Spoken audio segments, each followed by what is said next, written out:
Mr. Trinitra Bajpayee, a very senior member of the NRI Welfare Society of India, has written a beautiful book which is available at our counter at the back.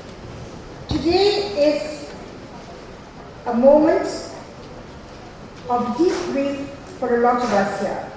As the year has gone by, we have lost a very strong pillar of our society, Honorable Mr. K.C. Pant, one of the founder members of our society. This day, last year, ladies and gentlemen, he was amongst us, and he was a very, very close friend of late Shri Singh. For me personally, he used to always welcome me by name because I knew him for many years as a television newscaster. I just have the privilege of saying a few words about him. We are very fortunate and touched by the fact that Mrs. Leela Pant, Honourable Member of Parliament of the 12th Lok Sabha, has agreed to be amongst us today at the annual NRI conference. Mrs. Pant represents a legacy which spans over 125 years. Her late father-in-law, Bharat Ratna Pandit Govind Ballabh Pant, was the first Prime Minister of the United Provinces, now Uttar Pradesh, from 1937 to 1939, the first Chief Minister of Uttar Pradesh from 1946 to 1954, and Home Minister in Delhi in the Union Government from 1954 to 1961. Mrs. Pant's husband, Shri K.C. Pantji, who was a patron of the NRI conference for the last 2 decades, was son of Bharat Ratna Pandit Pant. Shri K.C. Pantji was Member of Parliament for over 26 years. He was Minister in the Central Cabinet in Delhi and held portfolios as diverse as defence, finance, steel and heavy engineering, home, irrigation and power, energy, education, steel and mines, co-assisted the Prime Minister in the departments of science and technology, atomic energy, electronics and space, Chairman Advisory Board of Energy, Chairman of the 10th Finance Commission and Deputy Chairman of the Planning Commission and Member of the Cabinet Committee on Security. As a mark of respect to Shri K.C. Pantji, we are sharing a few prominent condolence messages with this august audience. President of India, Mr. Pranab Mukherjee, said, Shri Pant was a well-known parliamentarian, an able administrator who served the nation in different spheres. His distinguished service to the nation in Parliament and as a cabinet minister shall always be remembered. In his death, the nation has lost an eminent public figure who made immense contribution for the greater good of our country. The Vice President of India, Shri Muhammad Hamid Ansari, said, Mr. Pant was elected to the Lok Sabha for the first time in 1962 and served as Cabinet Minister in several key ministries of the Union Government and also as Deputy Chairman of the Planning Commission. His contribution to the nation building will be long remembered. Prime Minister of India, Dr. Manmohan Singh, said, Shri Pant served our country and people with great distinction in his long political career, distinguished himself as a Member of Parliament and as a Minister in the Union Council of Ministers, holding important portfolios like Home, Defence and Finance. The Indian troops were also deployed at short notice in the Maldives to abort a coup attempt in a clear manifestation of our commitment to the promotion of peace and stability in the South Asian region. We at the NRI Conference 2013 wish to now observe just silence by standing up in memory of Shri K.C. Pantji and on behalf of all the delegates gathered here to convey our heartfelt condolences to Mrs. Leela Pant, her son Sunil and all family members and friends of the family gathered here.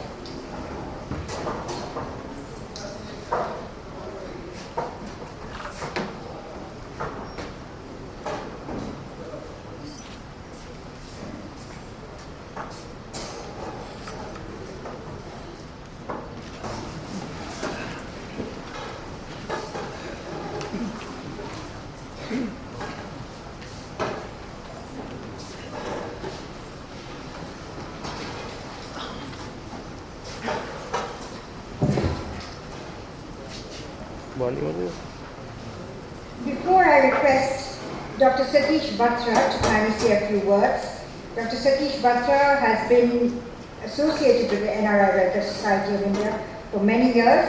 He is a country president in Germany and he lives in Germany where he completed his studies in electrical engineering, and he's done a lot of work for the Horizon Group and offers market development services for European companies in the Indian market.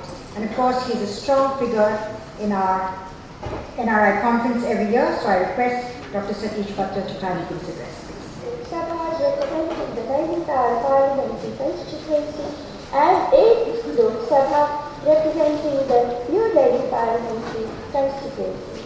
We will also welcome Anwar. Thank you.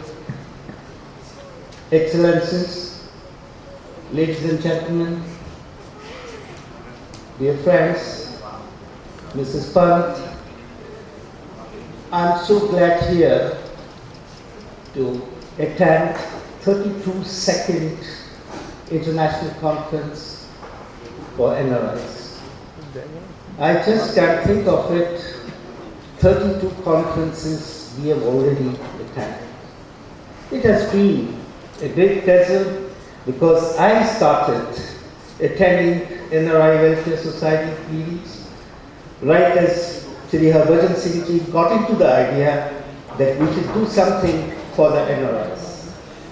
Dear friends, today you can get into India without obtaining a visa. Either you have a visa as OCI, it's a lifelong visa, or the other way around, TIO for 20 years. Today it's self-understood, but you can't imagine how much Shri Singh fought for it. The Prime Minister, Dr. Manmohan Singh, he was attending our conferences, and I must say, he was the one who always meant for us in a big way, because he said a dual nationality has to be there. We have to find out a way so that Indians outside, they get into some identification with the country. And it doesn't apply if they have to obtain a visa if they are coming to India. And their family members too. So I think a lot of things have changed. And especially as we were talking about NRI Commissioner, Mr. Ajit Kumar was the first one who was appointed. And we did a lot of job for that because we wanted him to be installed in the Prime Minister's office and not in the Finance Ministry. I think we have gone a long way and we are yet to do many, many things in the future. Today morning in the session, we heard a lot of friends have also their own problems which NRI Welfare Society could also look into their problems in the very near future. I must say, NRI, it's something quite good. Many people have been saying it's a non-respected Indian, but others, they also said it's a very respected society. And I'm glad India today has taken a view that NRIs, they are the best people for getting into India because they are not only bringing money, that's something quite different, but their attachment to India. They are coming back to the roots. And we know, especially the IT industry, in the last 2-3 years, a lot of Indo-Americans have also come back to India and they are also contributing a lot to the further success of this industry. As we said today morning, there has to be a rapport with NRI Welfare Society. If you have something going on, we would love to see that you come up with your questions and you can always refer to Joginder. And I still remember, I had the Lord Mayor of City of Aachen from Germany and the State Minister, and Shri Pant made his way all the way as he was not feeling well, and Mrs. Pant, they came to Moria to attend our dinner party. So I think this is something, which we need.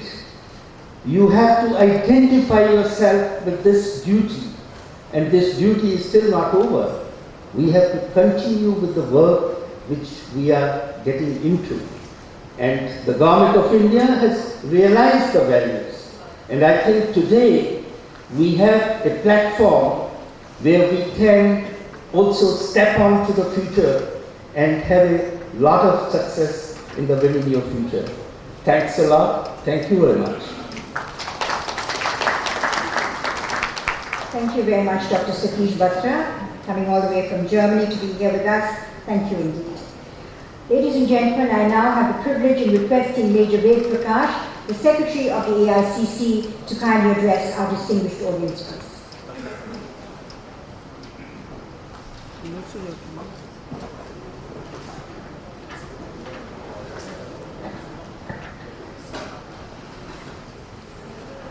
Honorable Dr. Narain Singh, former governor and also former union minister in Indira Ji's cabinet, Honorable Minister Tariq Anwar Sahib, Honorable Justice Katju Sahib, Honorable G.V.G.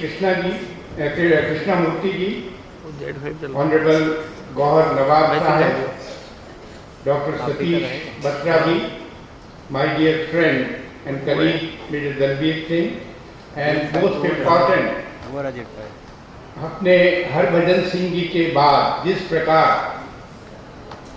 Gurinder, दीपक और उनकी माता जी कांता जी ने इस संगठन को NRI welfare society को चलाया है, मैं बहुत ही उनकी तारीफ करता हूँ। My NRI friends, we welcome you all for this get together of non-resident Indians. India, under the leadership of Dr. Manmohan Singh, Srimati Sonia Gandhi, who is the chairperson of UPA, is progressing very well. Yesterday, I interacted with large number of our NRI friends, and I found that they were all concerned about how India is progressing, what is happening in the country. They were concerned about the image of the country. And one of the NRI members put a question also, that why is media bringing down the image of the country? It's not sending a good message. Now, I can tell you one thing, that our country is progressing very well. We have tremendous resources, whether it's the agriculture, whether it's the mineral resources, whether the most important of all is the educated, intelligent manpower, which works day and night with full devotion for the progress of this country.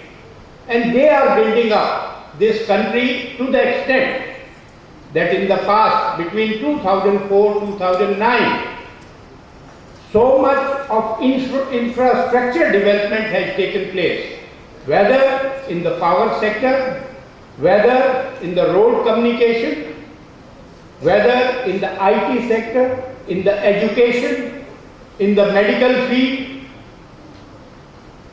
any, field you see. Most of you who have come after a long time find that country has progressed very well.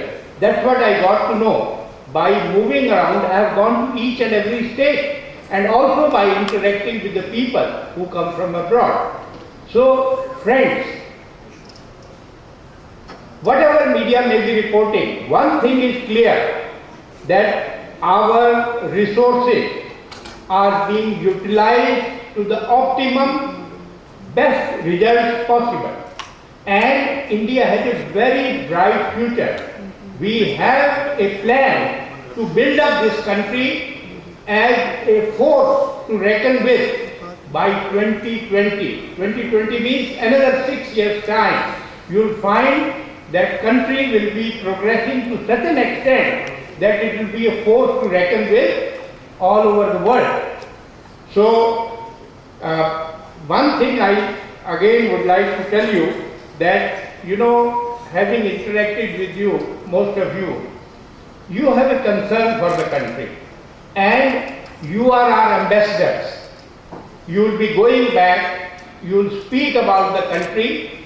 So, when you see a person or a place or a country You can focus on the development of it, or you can focus on the negative aspect of it. If you focus on the negative aspect, you feel sad about it and you damage your own personality, because negativity brings you nowhere. You focus on good things and you feel, yes, the country is progressing, and if there is a negativity on which you have focused, give your suggestion how to build it up. For the poor over there, they can build up a hospital, they can build up an educational institution. You know, sky is the limit. We are a vast country, and our country welcomes all NRIs who want to invest in India. They can go ahead, opportunities are available.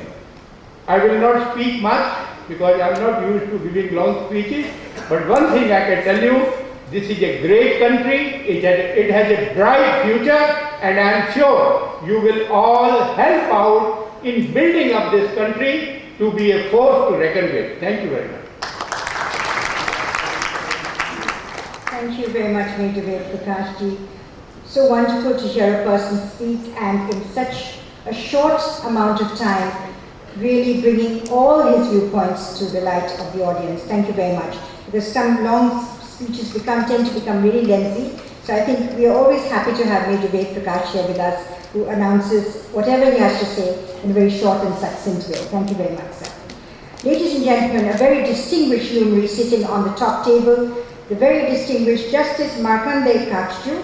He's known for stating facts. He's a fearless fighter.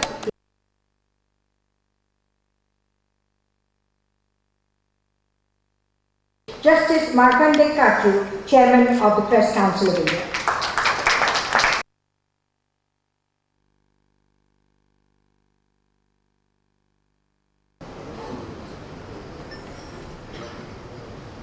Friends, it's a great honor to be invited here to address this august gathering. You, ladies and gentlemen, are from various parts of the globe. You have done the country proud with your achievements. You are attached to your country. You want to know about your country. So I want to tell you a few things about India.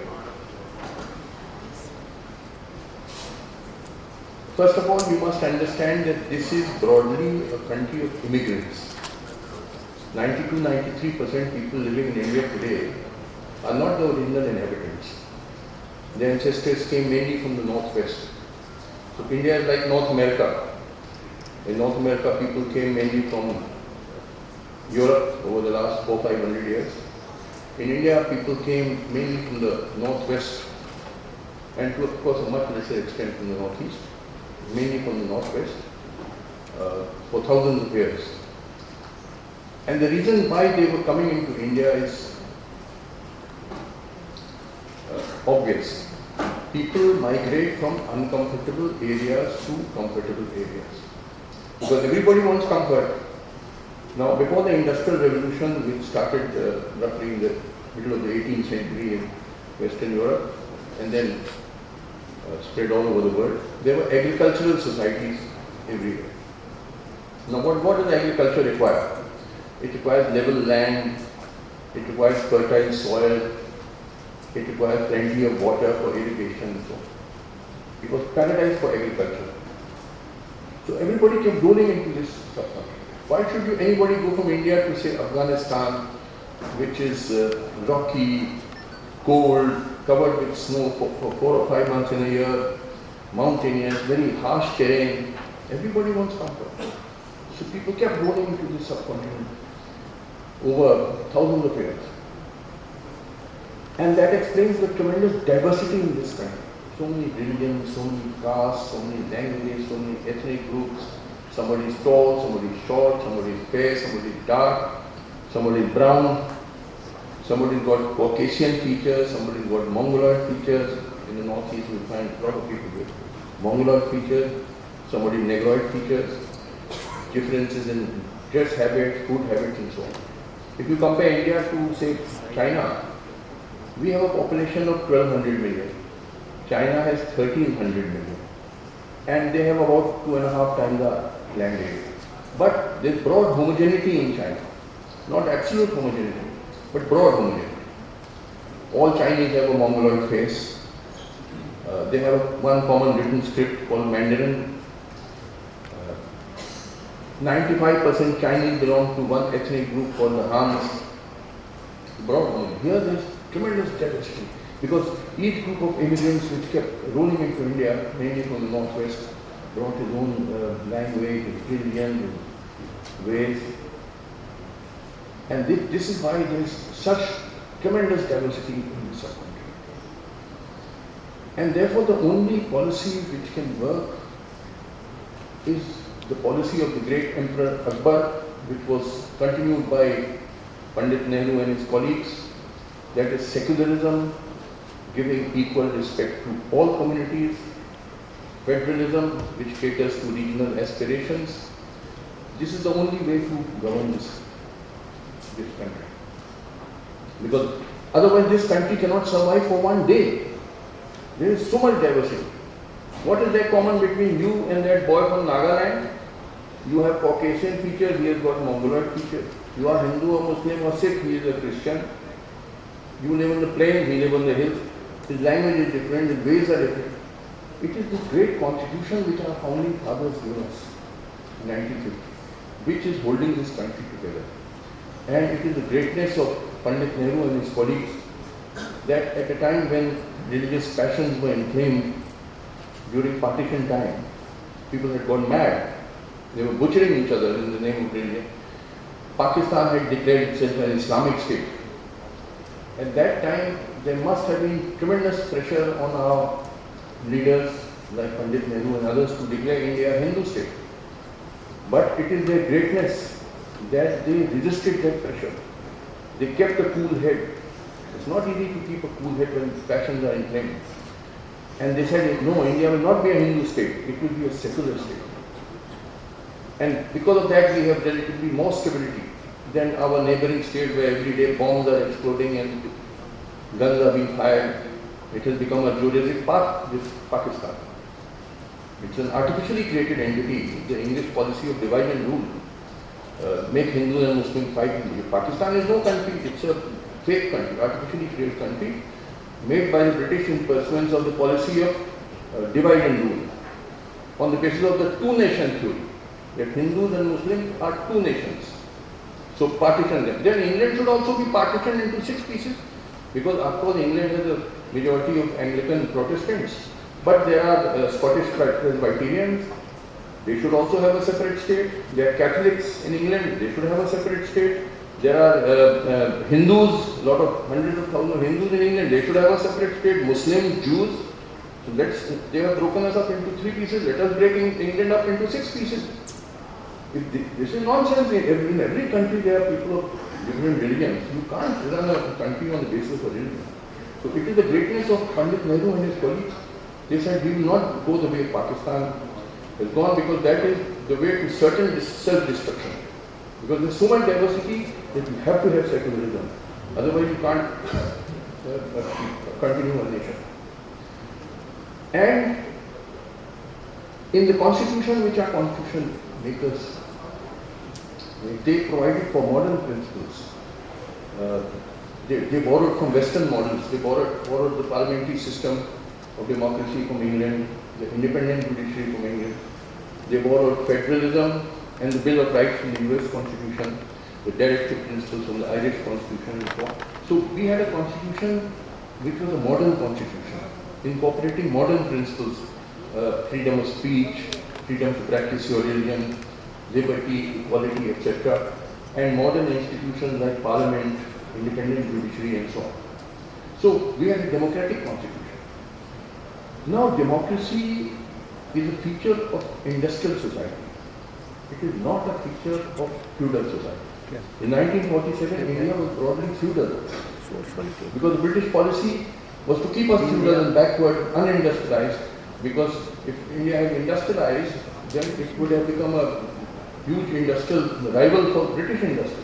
So the British policy throughout was not to allow a heavy industrial base to be created in India.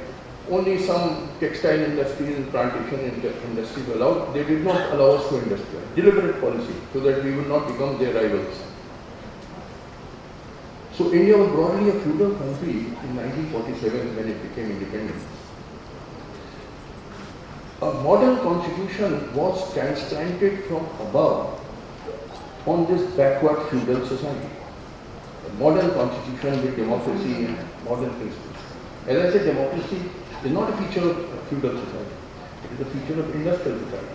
But the intention of Pandit Nehru and his colleagues was that if we transplant a modern constitution from above on this backward feudal society, this modern constitution with its modern principles, modern institutions, will lift up the backward society into the modern age, into the industrial age, so that India rapidly progresses and becomes an industrial country. And to some extent, this did happen. A heavy industrial base was created in India, steel factories and so on. Women got education, whereas previously very few women were educated. So we did make a certain degree of progress. Unfortunately, what happened midway between 1947 and 2013, our democracy was hijacked by the feudalists. And caste and various vote banks became the basis of our democracy. People vote not on the merit of the candidate. They do not see whether he is a good man, bad. They see his caste or religion. 90%. Not 100%, but 90%. Everybody knows it. Let's not deny the truth.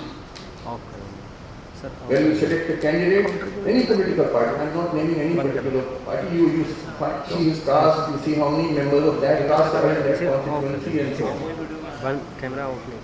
That is why Phulan Devi became a member of parliament. The person was known to have murdered dozens of people because she was of backward caste, she was elected to the Lok Sabha. It is well known that there are many people with a criminal background in our parliament today, in our state legislatures today. Now, democracy was not meant to be done in this manner. Democracy presumes an honest vote on the merit of the candidate, not his caste. But what has happened here? 1 lakh Yadav vote पड़ गए, 1 lakh मुसलमान vote पड़ गए, 1 lakh हरिजन vote पड़ गए, भेड़ बकरी जैसे वोट दे देते 90% लोग ये करते हैं. Is this the way a democracy is supposed to function? These are very sad truths. But this is unfortunately what happened, and this has blocked our progress. As I said, certain degree of progress is there.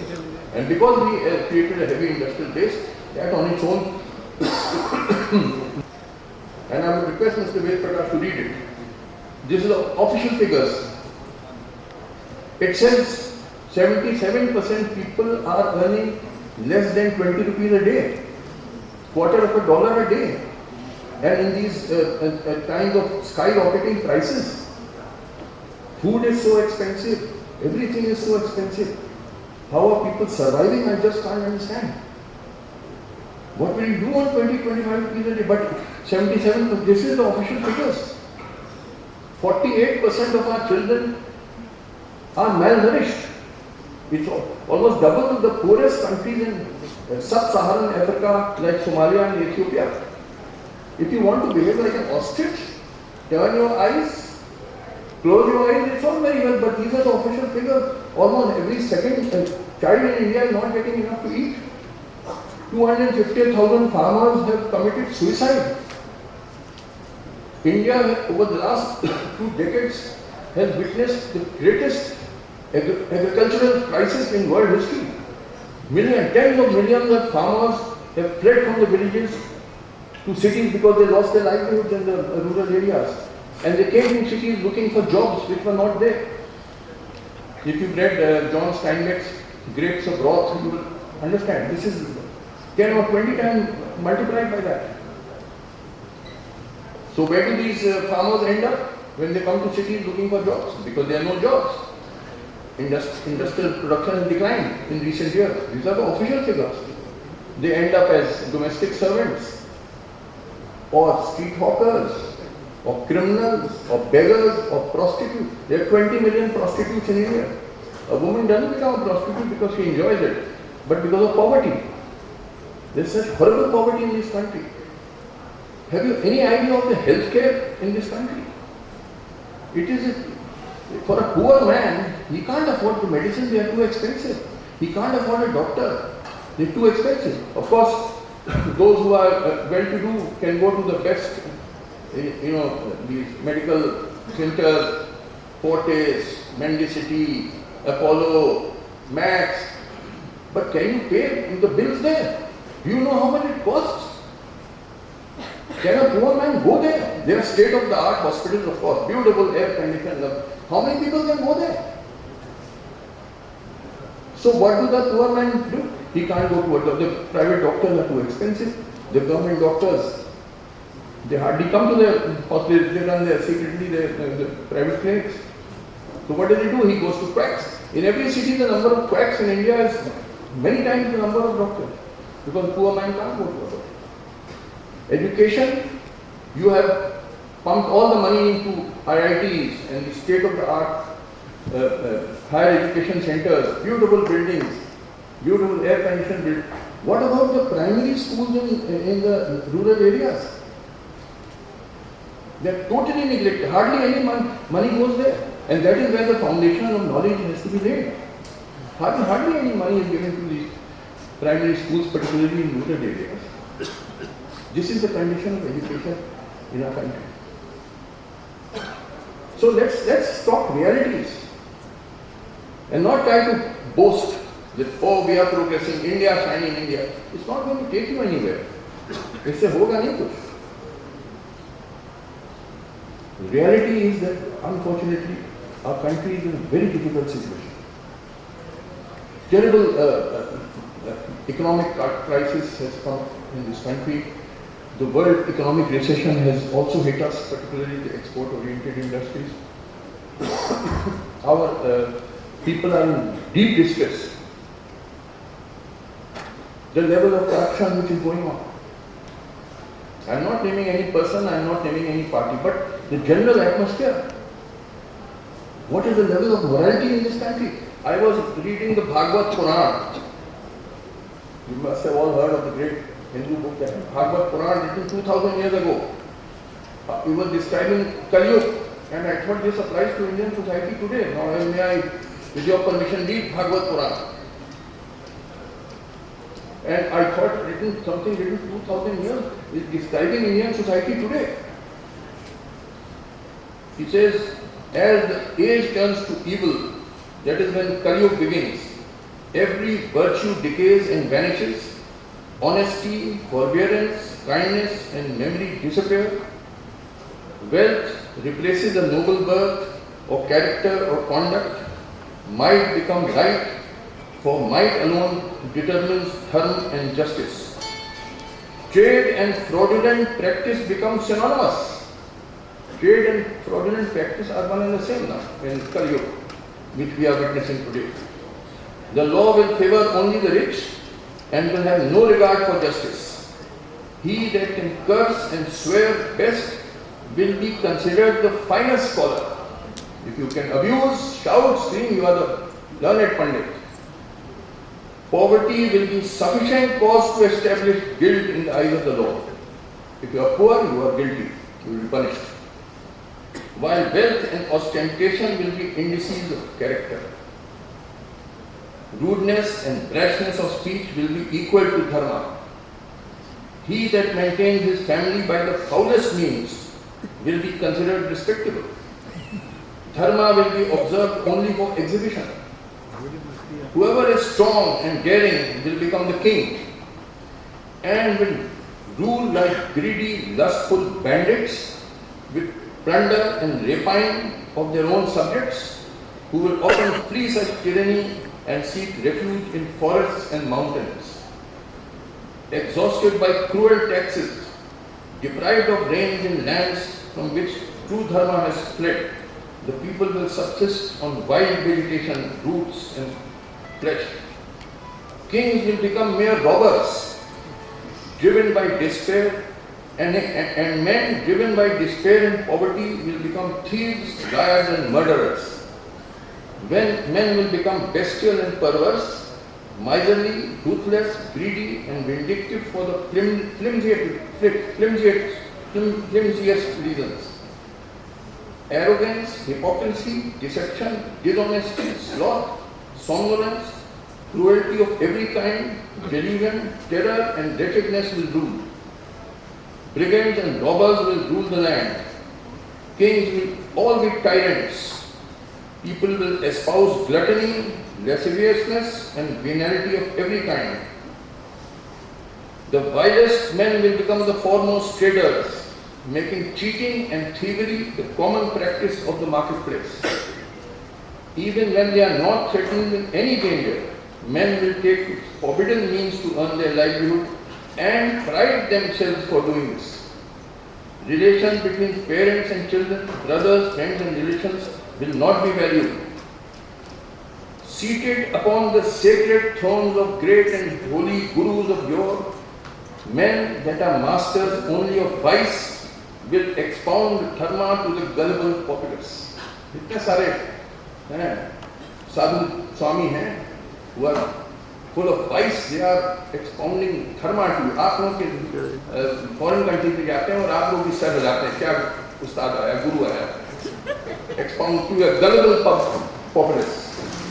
Depleted by dreadful, ये सुनिए, depleted by dreadful taxes, tormented by drought, starved, owning none of the bare necessities of life, homes, clothes, food and drink, a bed, bath, etc. Men will seem more like bhoots and peshachis. आदमी सब भूत तो पेशाच over small matter हंसी नहीं, ये लिखा है आपके पूर्वजों ने पढ़े भागवत पुराण में, हंसने की बात नहीं है. Over small matters, members of the same family will fight their own blood relations even unto death, forgetting all ties of affection. क्या हुआ था, वो कौन सा केस था, कौन चद्दा या क्या था? No one will bother to look after their old parents anymore. They will only live for themselves and will neglect their own children. Is this not a glaring reflection on the condition of Indian society today? And this was written 2000 years ago. Truly our ancestors were men of great vision who could see 2000 years into the future. I am sorry to paint this very dark picture, but this is what I honestly believe to be the truth. How it is to be remedied is a matter of great concern, where we need you people also to help us, because Indian society is in a very bad shape. You people love your home country. We need your help in various fields. And it is time now that we should not deny the truth, face the truth that this country is in a very bad shape, and then only you will be able to find solutions to the problem. Thank you.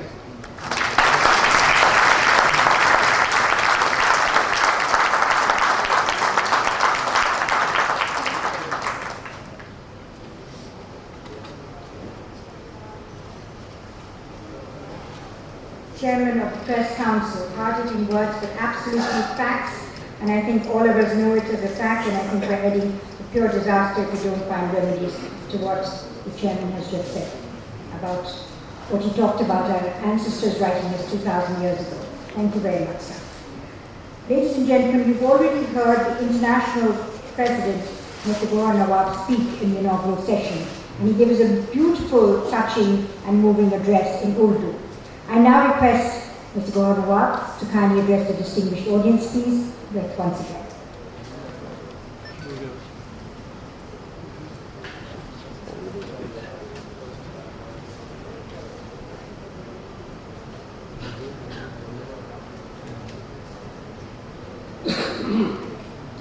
Well, thank you very much, ladies and gentlemen, and my guests here. Well, I have come from UK, and I have to give a message to all of you that we have done a very, very successful function in the House of Lords, and all the guests came there. It was very, very nice, and we are going to have another function in USA, and these functions are only successful with your support, with your help. We are here just to convey the message to my government, which is Indian government, although I am Indian and British both, but I would wish to convey the message to the government of India that we are waiting for the Indian government to do something for NRI. We are there, we want to come, all of us who are here, they all are Indian. They are successful in their fields, they are in medical, you name it, technical, every field people are sitting here. They want to come to India to do something.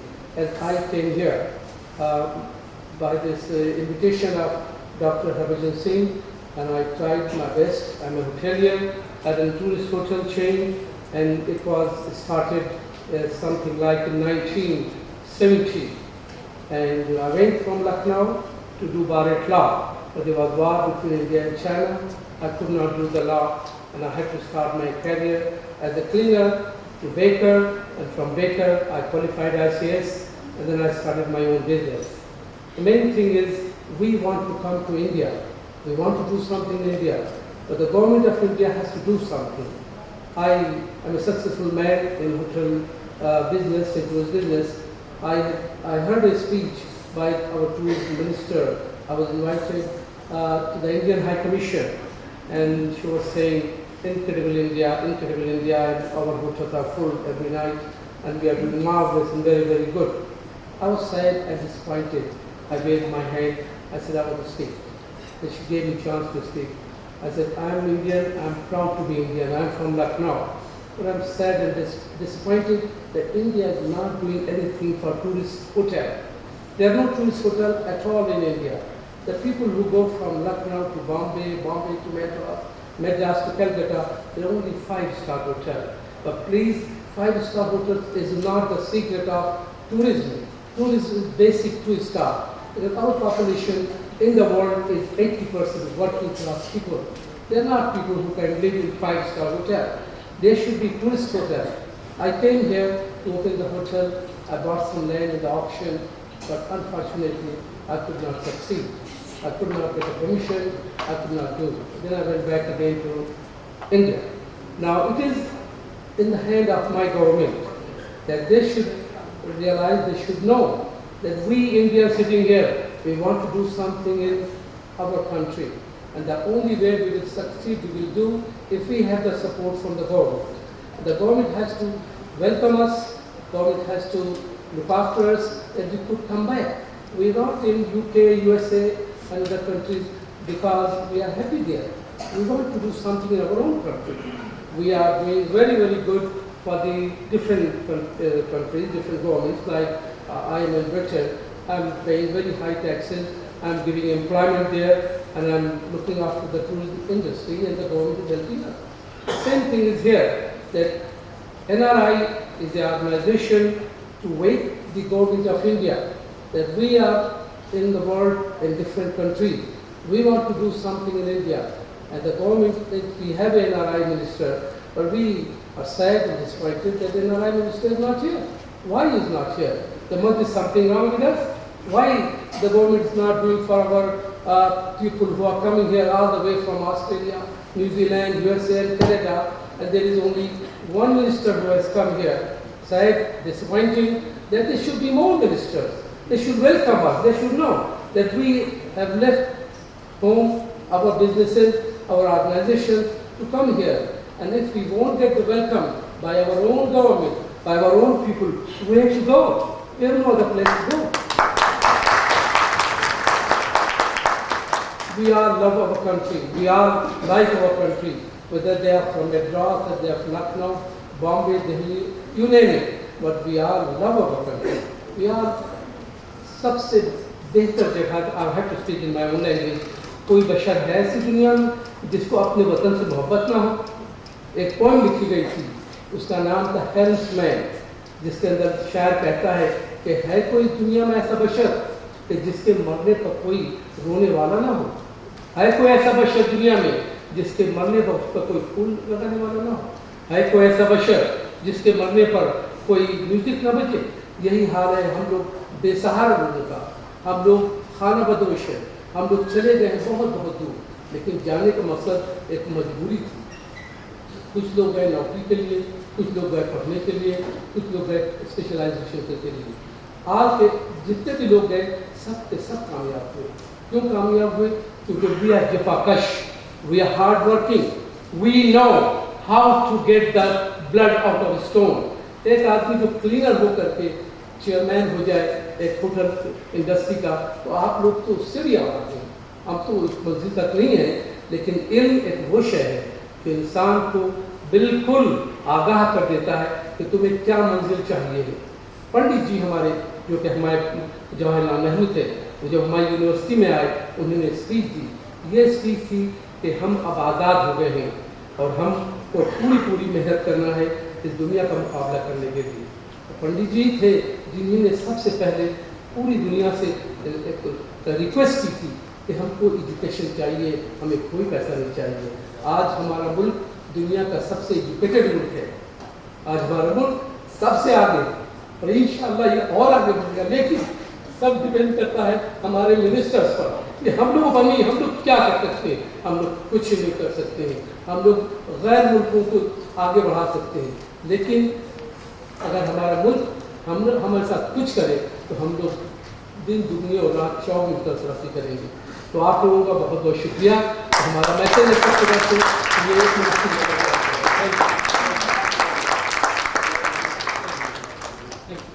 Thank you very much indeed. That was Mr. Anwar, the President of the International Society of the NRI Society of India, giving us a most wonderful address. He gave us one in the morning and we've got a double whammy there in the afternoon. Thank you very much, sir. Ladies and gentlemen, it is now my privilege and indeed an honor in requesting our Honourable Chief Guest, Honourable Mr. Tariq Anwar, the Honourable Minister of State for Agriculture and Food Processing, to kindly give his valedictory address on this occasion. हिंदुस्तानी है, ये हिंदुस्तानी।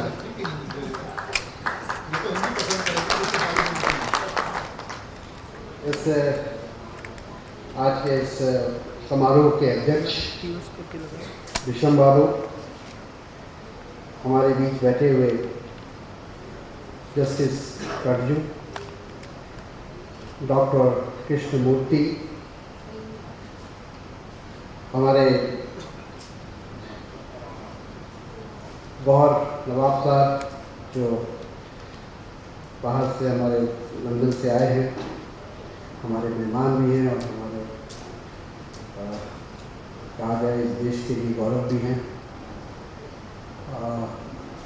Ved Prakash ji, major Ved Prakash ji, Dalbir Singh ji,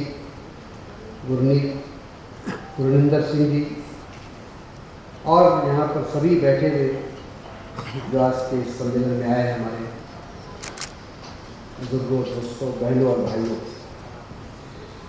मैं सबसे पहले इस NRI conference के जो organiser हैं, जिन्होंने आज हम सब लोगों को यहाँ आमंत्रित किया है, मैं उनका शुक्रिया अदा करना चाहूँगा कि एक अवसर उन्होंने मुझे दिया कि आज आपके बीच में खड़े होकर दो शब्द कहने का मुझे मौका मिला है।